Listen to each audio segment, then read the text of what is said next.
Yeah, again, I want to make sure that our audience heard that website. It's Special Operations, plural, and Speaks is also plural. So it's specialoperationspeaks.com.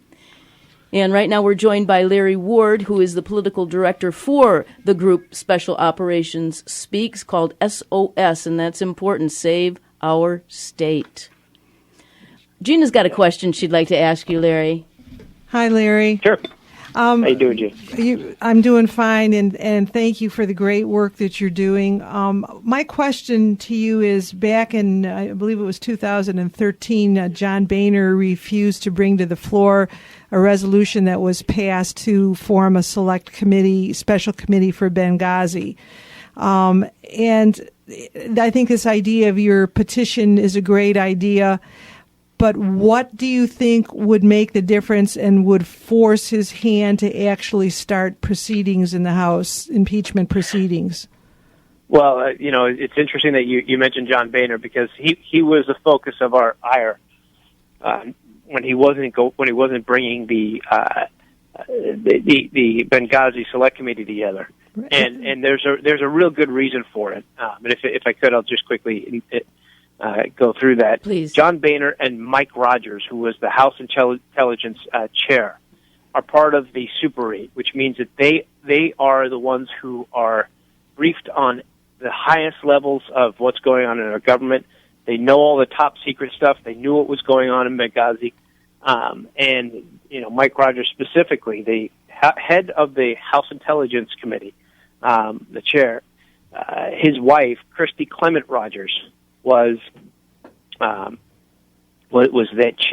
head and chairperson and president of Aegis, which is a company that had $10 billion in contracts with the State Department to defend embassies around the world. He should have recused himself. He didn't. Of course, he's been hiding what's going on in Benghazi. And when we brought this up, weeks later, he resigned from Congress. Mm-hmm. Wow, isn't that interesting? And now he's using the airwaves to try to promote his messages to the people as if he is such an advocate for liberty. Mm-hmm. Yeah, I'm not a fan. I'm not a fan either. We put billboards up in John Boehner's district with John Boehner, Pelosi, Reid, and McConnell, and it asked a question: if 4 members of Congress had been murdered in Benghazi, would we have a select committee today? And of course the answer is yes, and we put the pressure on them, which is why eventually we got what we needed and we got the select committee. But then we're going to have to do the same thing. We're going to have to put pressure on John Boehner. However, there is something called I believe it's called special privilege in the House, where any member of Congress can bring an impeachment proceeding to a vote on their own without John Boehner. Well, and that's what I've been saying to my representative, Dave Trott. Why doesn't he write up articles of impeachment? I was thinking for Barack Obama, and I would like to see Barack Obama have articles of impeachment written up against him so that he can be stopped in his tracks right now. But I like your project even a little bit better, because what you're doing is you're preventing an error of a massive magnitude by even having Hillary Clinton anywhere near the presidency in the future. So I really commend your efforts, Larry. Is there anything, again, that we can do to help you other than sign the petition ourselves and encourage our audience to do so? Well, just like you said, this is an organization. All of our special operation veterans, all the people who work in the organization are volunteers. All of the money that we collect goes into the message, goes into helping spread the message. Goes onto TV and on the internet and on the radio to make our organization hold our government accountable, and specifically right now hold Hillary Clinton accountable. Hi, Larry. This is Allison. How you doing? How you doing, Allison? I have a question. I keep thinking politicians. Do you have any politicians that are backing you up on this? Absolutely, we do. Congressman Pete Olson has come out and kind of given us a thumbs up. We are working with several other members. Yoho is another one who we've been speaking with, and there are a number of really, really good members who are unfortunately, a small number of really good members who are I think are going to stand with us. And here's the thing: is the difference between impeaching Obama, which our Congress absolutely doesn't have the spine or stomach for, and impeaching Hillary, is that there is something in it for them. If we impeach Hillary Clinton, the Democrats are not going to have time to regroup, and they will lose the White House. So the idea that if we do something, dramatic, like hold somebody accountable that's in power, that's supposedly radical. If we do something like that we'll lose, but that's not the case, because we'll have a huge advantage. Because these proceedings take a while. She's not going to be impeached tomorrow, but she will be impeached in 2016, and they won't be able to recover.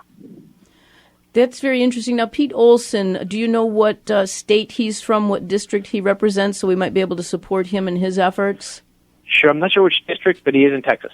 Okay, I'm not surprised by that. So Pete Olson, a representative from Texas, is behind this effort to impeach Hillary Clinton, and I think it's a good effort. We should probably contact him and thank him anyway, if not send him a donation. We are told that the men that founded this country gave their lives, their fortunes, and their sacred honor, and we can do no less.